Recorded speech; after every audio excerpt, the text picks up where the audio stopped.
हम लोगों के ना दिन की शुरुआत ही सरस्वती वंदना से होती है। या कुंदेंदु तुषार हार धवला या शुभ्र वस्त्रावृता। Vasant Panchami falls on the 5th day of Magh month, usually the last of January or the start of February. Holi exactly Vasant Panchami के 40 दिन बाद पड़ती है। नाउ अब इस फेस्टिवल में इन दो कलर्स का बड़ा महत्व होता है। श्वेत वर्ण सिंबलाइजेस माँ Saraswati in the form of goddess of knowledge and wisdom.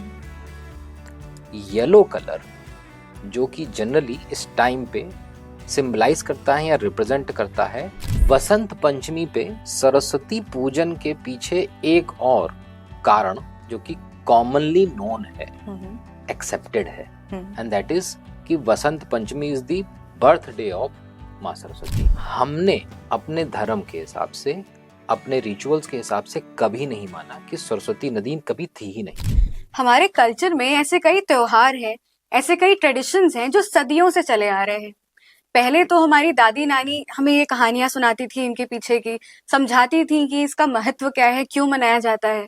But जैसे जैसे टाइम बीतता जा रहा है, हम इन जो फेस्टिवल्स हैं, इन त्योहारों की जो रेलेवेंस है, इनकी इम्पोर्टेंस है, वो कहीं ना कहीं भूलते जा रहे हैं।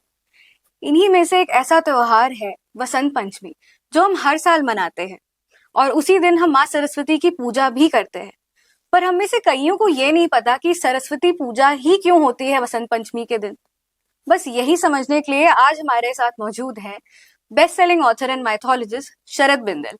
आइए जानते हैं कि वसंत पंचमी क्यों मनाई जाती है और उसी दिन सरस्वती पूजा क्यों की जाती है। तो शरद जी, अगेन यही ओपनिंग यही है हमारी कि सबको पता है कि वसंत पंचमी हम साल में मनाते हैं, बट क्यों मनाते हैं और सरस्वती पूजा ही क्यों होती है उस दिन? तो मैं हमेशा की तरह इस पे दूसरा पहलू बताने की कोशिश करूंगा आपको इशिता जी।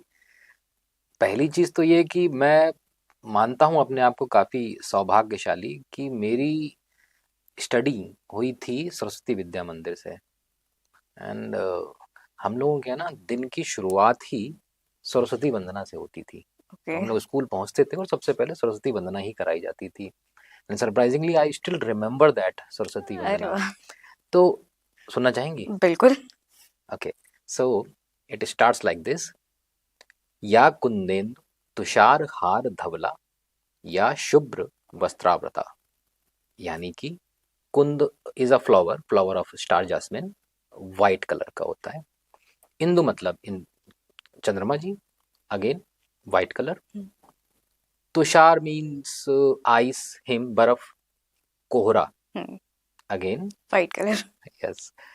सो पूरा इस लाइन का मतलब होता है कि वो माँ सरस्वती जो कि कुंद, इंदु और तुषार की तरह धवल वर्ण की हैं और जो श्वेत वस्त्र धारण करती हैं।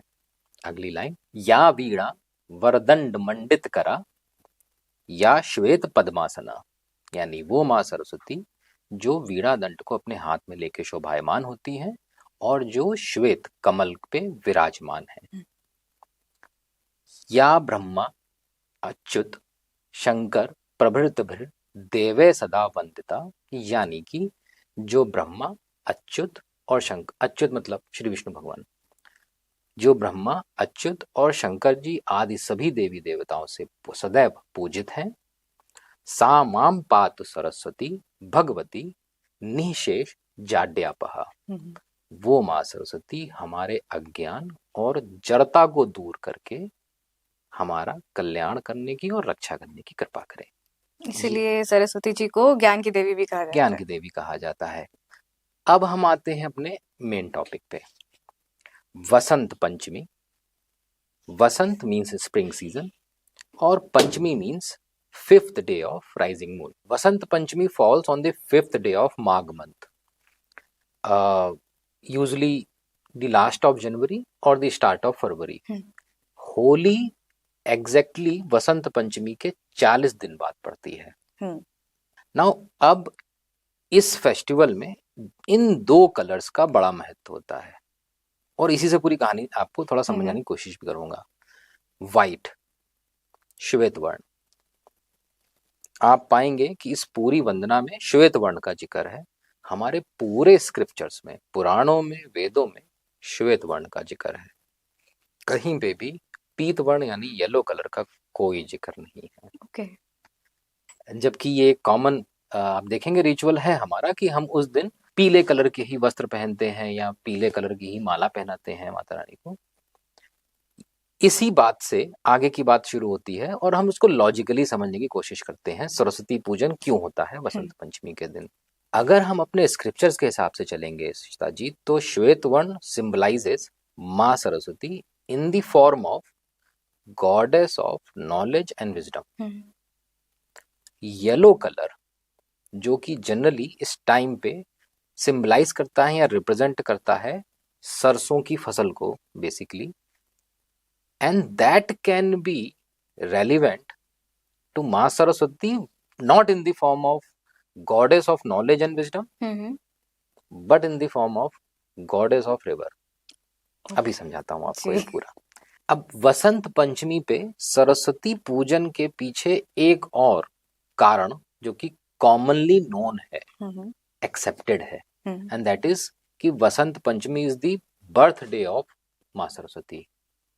अब सरप्राइजिंगली ऐसा कहीं पे किसी भी स्क्रिप्चर्स में, not in the ancient scriptures, not in the medieval scriptures, किसी भी स्क्रिप्चर में आपको नहीं देखने को मिलता है कि बसंत पंचमी के दिन माँ सरस्वती के जन्म का कोई जिक्र हो as such. तो and I am hoping here and I am assuming here you are not interested in fairy tales कि किसी ने कहा था टाइप से नहीं। सो ऐसा कोई सॉलिड या स्पेसिफिक एविडेंस हमें अपने किसी भी स्क्रिप्चर्स में या रिकॉर्डेड हिस्ट्री में देखने को नहीं मिलता है। ओके। हालांकि वसंत पंचमी के दिन सरस्वती माता का पूजन क्या होता है, इसके लिए मैं एक हाइपोथेसिस आपको दे सकता हूँ। सॉलिड रीजन, सॉलिड एविडेंस किधर भी नहीं है हमारे स्क्रिप्चर्स में। So I believe, and a disclaimer first, I personally believe, so I believe कि सरस्वती माता का पूजन वसंत पंचमी के दिन होने के पीछे कुछ और वजह है। प्लीज समझिएगा। वसंत पंचमी आता है जब generally Vasant Panchami northern India में मनाया जाने वाला त्योहार है। तो आप वसंत पंचमी को जब देखेंगे तो समझेंगे कि इस नॉर्दर्न इंडिया के इस पार्ट में जो विंटर्स होती हैं वो बहुत हार्श होती हैं। नाउ कंसिडर कि विंटर्स जा रही हैं, वसंत आने को है, सरसों की नई फसल तैयार हो रही है हर तरफ। सरसों जो कि एक बहुत महत्वपूर्ण फसल है इंसानों के लिए भी और जानवरों के लिए भी, वो हर जगह फैली हुई है, हेंस येलो कलर। अभी और आगे आपको समझाने की कोशिश करता हूँ। उस जमाने में इशिता जी ज्यादातर रिहाइश नदियों के किनारे होती थी, and that there was a specific reason behind that. नदियों के किनारे की जो जमीन होती है वो काफी उपजाऊ होती है, और परहैप्स ज्यादातर लोग पसंद करते होंगे जल के पास में रहना, ताकि उनकी दैनिक जीवन की जो होती हैं जरूरतें होती हैं वो उसको पूरी कर सकते हो। फसलों की सिंचाई में भी काफी उससे मदद मिलती है, बहुत आसानी हो जाती है। तो आप खेती बाड़ी अच्छे से कर सकते हैं वहां पे, और दोनों ही तरह की फसलें आपको मिल जाएंगी जो आपके जानवरों के लिए और आपके खुद के लिए भी जरूरी होती हैं। तो उस समय की ज्यादातर रिहाइश नदियों के किनारे होती थी, और हमारे स्क्रिप्चर्स के हिसाब से गंगा जी से भी ज्यादा माइटी रिवर मानी गई है सरस्वती जी नदी, सरस्वती नदी। अब अगर उस जमाने की सारी रिहाइश, ज्यादातर रिहाइश सरस्वती नदी के किनारे होती थी, तो परहैप्स वो उस समय पूजा करते थे सरस्वती नदी की, ताकि उनकी फसल अच्छी हो, and hence the use of yellow colour. Right.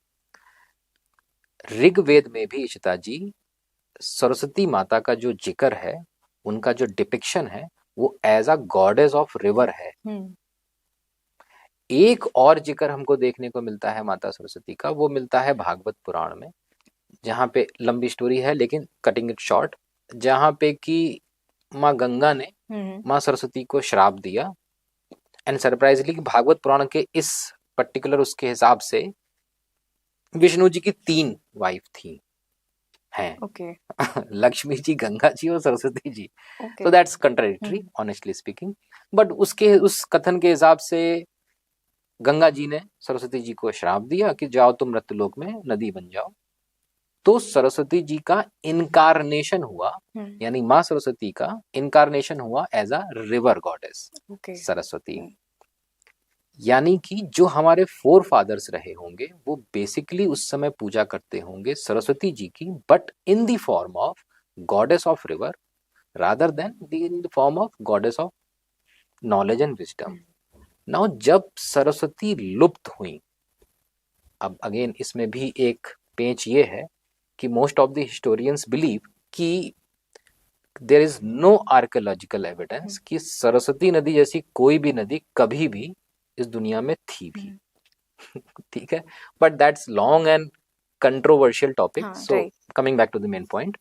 तो जब सरस्वती नदी लुप्त हुई तो परहैप्स लोगों ने माँ सरस्वती का पूजन जारी रखा, but in the form of goddess of knowledge and wisdom.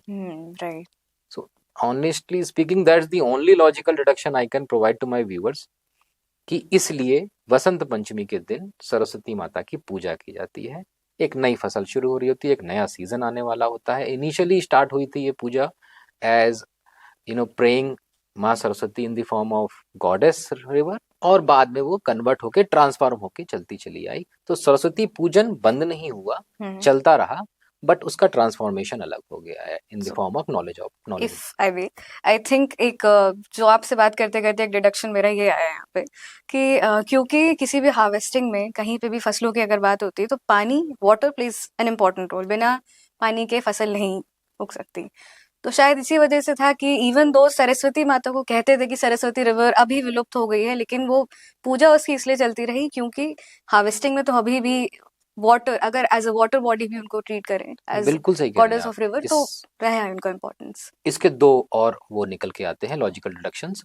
एक, हमने अपने धर्म के हिसाब से, अपने रिचुअल्स के हिसाब से कभी नहीं माना कि सरस्वती नदी कभी थी ही नहीं। हमने ये माना वो लुप्त हो गई। आखिरी रेफरेंस हमको महाभारत के टाइम में देखने को मिलता है सरस्वती नदी का। उसके बाद में वो लुप्त हो गई, गायब नहीं हो गई, मतलब विनाश नहीं हो गया, लुप्त हो गई फॉर सम रीजन। ऐसा हम लोग धार्मिक तौर पे मानते हैं। दूसरा एक और बात समझिएगा कि उस जमाने में नॉलेज और विजडम का जो मेन ऑब्जेक्टिव था वो कृषि ही था। अगर हमारी कृषि यानी हमारी फसल सही हो गई है तो हम मजे में हैं। अब हमारे लिए नॉलेज एंड विजडम का पर्पस या ऑब्जेक्टिव अलग अलग हो सकते हैं, परहैप्स आर्टिफिशियल इंटेलिजेंस, लेकिन तब तो मेन पर्पस कृषि ही होता था क्योंकि उसी से हमारा जीवन चलता था। तो दोनों ही ट्रांसफॉर्मेशन अपने आप में पूरक माने जा सकते हैं। Absolutely.